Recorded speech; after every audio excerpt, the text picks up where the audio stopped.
नमस्कार, मैं हूं आपके साथ रोहत। इनकम टैक्स, ईडी, सीबीआई जैसी जांच एजेंसियां उद्योगपतियों के खिलाफ कितनी ही जांच क्यों ना करें, छापा क्यों ना मारें, तब कोई हो हल्ला नहीं मचेगा। लेकिन जैसे ही नेताओं और उनके करीबियों के खिलाफ छापेमारी होती है, ये नेता इस कदर बौखला जाते हैं कि इसे लोकतंत्र की हत्या तक करार दे देते हैं और पार्टी के कार्यकर्ता तो जैसे सड़कों पर उतरकर तांडव मचाने लगते हैं। लेकिन यही ईडी जब पश्चिम बंगाल सरकार में मंत्री पार्थ चटर्जी की करीबी के घर छापा मारकर करोड़ों कैश बरामद करती है, तो जैसे लोगों को सांप सूंघ जाता है, क्योंकि तब उनके पास शायद कोई जवाब नहीं होता कि नोटों का ये पहाड़ कहां से आया।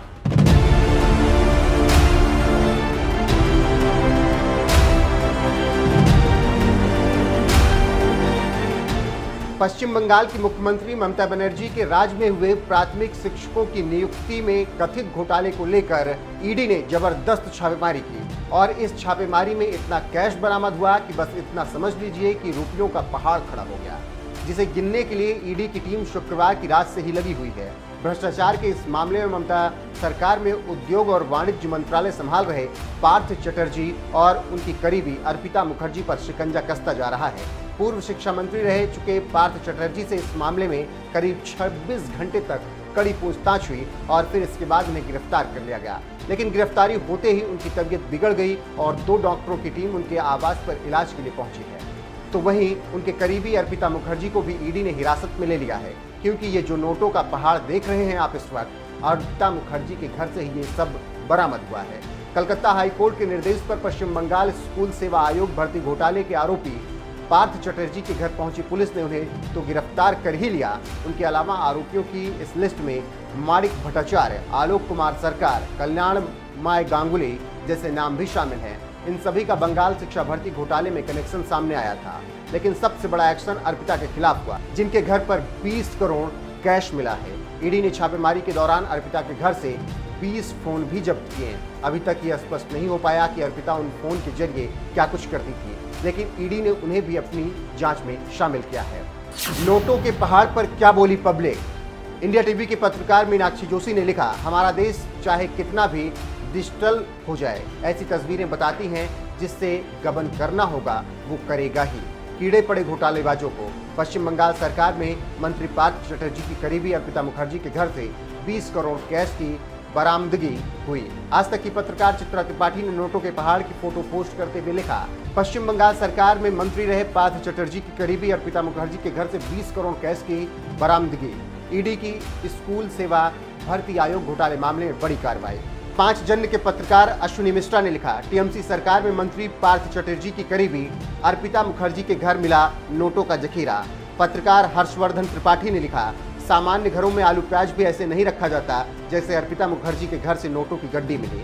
लल्लन टाइप के पत्रकार सौरभ त्रिपाठी ने अर्पिता मुखर्जी के घर से बरामद नोटों की गड्डी की फोटो पोस्ट करते हुए लिखा, एटीएम से गायब 2000 के नोट की एक खेप मिल गई है।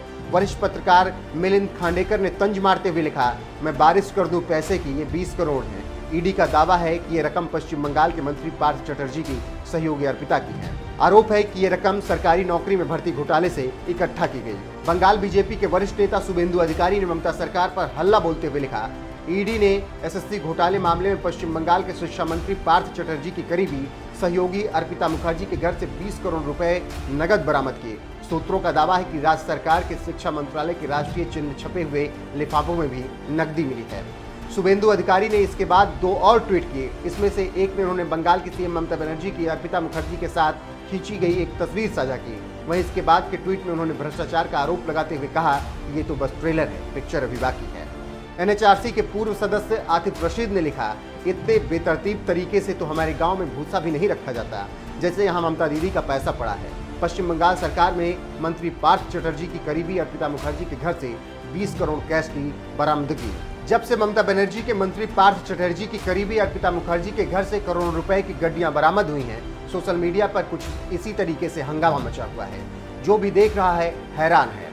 कोई कह रहा है कि ऐसे तो भूसा भी नहीं रखा जाता, तो कोई कह रहा है मैं बारिश कर दूं नोटों की। वैसे एक बात और आपको बता दें, जिस अर्पिता मुखर्जी के घर से 20 करोड़ रुपए कैश बरामद हुए हैं, उनके साथ सीएम ममता बनर्जी ने न सिर्फ मंच शेयर किया है, बल्कि उनकी तारीफ भी वो कर चुकी हैं। अब जरा सोचिए, बंगाल में जिस ईडी ने छापेमारी कर 20 करोड़ रुपए बरामद कर लिए, उस ईडी ने नेशनल हेराल्ड केस में सोनिया गांधी और राहुल गांधी को पूछताछ के लिए क्या बुला लिया था। मानो कांग्रेसियों ने पूरा आसमान सिर पर उठा लिया। जांच एजेंसियों पर राजनीति करने वाले ऐसे नेताओं को पीएम मोदी ने इसी साल मार्च में जमकर लताड़ा था। आप भी सुनिए देश के प्रधानमंत्री नरेंद्र मोदी ने क्या कुछ कहा था। लेकिन आज हम देख रहे हैं जो निष्पक्ष संस्थाएं, जो पूरी तरह इंडिपेंडेंट है, वे अगर भ्रष्टाचार के खिलाफ कार्रवाई करते हैं तो ये लोग और उनका पूरा इकोसिस्टम अब भ्रष्टाचारियों की रक्षा करने के लिए उन संस्थाओं को बदनाम करने के लिए मैदान में आ गए हैं।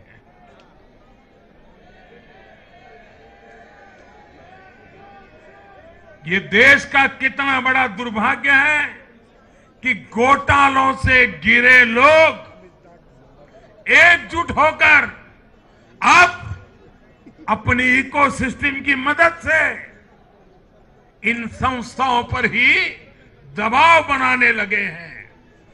जांच एजेंसियों को रोकने के लिए ये लोग अपने इकोसिस्टम के साथ मिलकर नए नए तरीके खोजते हैं।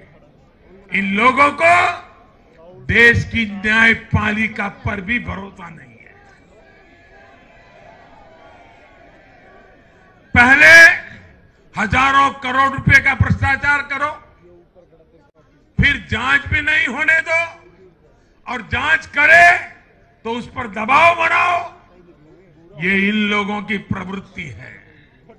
और देश के लोगों को एक और बात पर मैं ध्यान देना के लिए आकर्षित करना चाहता हूं। ये लोग किसी भ्रष्टाचारी पर कार्रवाई होते ही उसे धर्म का रंग देते हैं, प्रदेश का रंग दे देते हैं, जाति का रंग देने लगते हैं। ये नए तौर तरीके शुरू हुए हैं।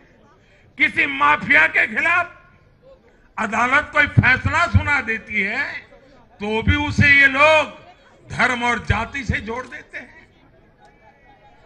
ऐसे में भारत के मैं सभी संप्रदायों से आग्रह करता हूं, मैं सभी जाति पे गर्व करने वाले ईमानदार लोगों से आग्रह करना चाहता हूं, उन सबको सोचना होगा कि ऐसे भ्रष्टाचारियों, ऐसे माफियाओं को अपने समाज से, अपने संप्रदाय से, अपनी जाति से दूर करने की हिम्मत करें।